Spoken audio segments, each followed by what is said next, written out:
നിലമ്പൂരിലെ ഉപതെരഞ്ഞെടുപ്പിനുള്ള UDF സ്ഥാനാർത്ഥി പ്രഖ്യാപനത്തിന് പിന്നാലെ പ്രചാരണ പ്രവർത്തനങ്ങൾക്ക് തുടക്കമിട്ട് ആര്യാടൻ ഷൗക്കത്തിന്റെ തുടക്കം. രാവിലെ പിതാവായ ആര്യാടൻ മുഹമ്മദിന്റെ ഖബർസ്ഥാനത്തെത്തി പ്രാർത്ഥിച്ചുകൊണ്ടാണ് അദ്ദേഹം തുടർന്നത്. ഷൗക്കത്തിന്റെ പ്രചാരണ പ്രവർത്തനങ്ങൾക്ക് ഇപ്പോൾ തുടക്കമിട്ടത് ഇങ്ങനൊരു തുടക്കത്തിലൂടെയായപ്പോൾ എല്ലാവരും കൈയടിക്കുകയാണ്. ഇപ്പോൾ മുസ്ലിം ലീഗുമായി തന്നെയുള്ള തന്റെ ചർച്ചകൾ തുടങ്ങിയെന്നും ഇതോടെ തന്നെ പ്രചാരണങ്ങളെല്ലാം തുടക്കമിട്ടിരിക്കുകയാണെന്നും അദ്ദേഹം അറിയിച്ചു. നിലമ്പൂർ തിരിച്ചുപിടിക്കുക എന്നതായിരുന്നു തന്റെ പിതാവിന്റെ അഭിലാഷം. ഞാനെന്നല്ല, ആരായാലും നഷ്ടപ്പെട്ട നിലമ്പൂരിനെ തിരിച്ചു പിടിക്കുക എന്ന വലിയ ആഗ്രഹം തന്നെ അദ്ദേഹത്തിനുണ്ടായിരുന്നുവെന്ന് പറയുന്നു.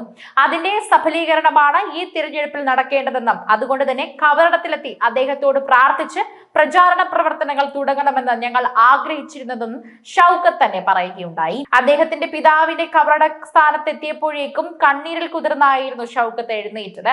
വികാരഭരിതനായി പിതാവിനോട് ഞങ്ങൾ തുടങ്ങുകയാണ് എന്ന് പറഞ്ഞ് അവിടുന്ന് ആശീർവാദം വാങ്ങി തന്നെയായിരുന്നു ഷൗക്കത്ത് എല്ലാത്തിനും തിരഞ്ഞെടുത്തത്. തന്റെ പിതാവ് ആര്യാടൻ മുഹമ്മദ് തുടങ്ങി വെച്ച വികസനങ്ങളുടെ തുടർച്ചയ്ക്കായാണ് ജനങ്ങളുടെ വോട്ട് ഞാൻ ചോദിക്കുന്നതെന്ന് തന്നെയാണ് ആര്യാടൻ ഷൗക്കത്ത് ആദ്യം പറഞ്ഞത്. നിലമ്പൂരിലെ ബൈപ്പാസ് നിർമ്മാണത്തിലെ പ്രതിസന്ധി തന്നെ മാറ്റുമെന്നും അതുൾപ്പെടെയുള്ള പരിഹരിക്കാനുള്ള ശ്രമം നടക്കുന്നുണ്ടെന്നും അദ്ദേഹം കൂട്ടിച്ചേർത്തു. ആരൊക്കെ എന്തൊക്കെ പറഞ്ഞാലും ഞങ്ങൾ ഒറ്റക്കെട്ടായി നിൽക്കുമെന്നും ഞാനും ജോയിയും മത്സരിക്കാൻ യോഗ്യരാണെന്നും പക്ഷേ ഒരാൾക്കേ മത്സരിക്കാൻ കഴിയൂവെന്നും പറയുന്നു.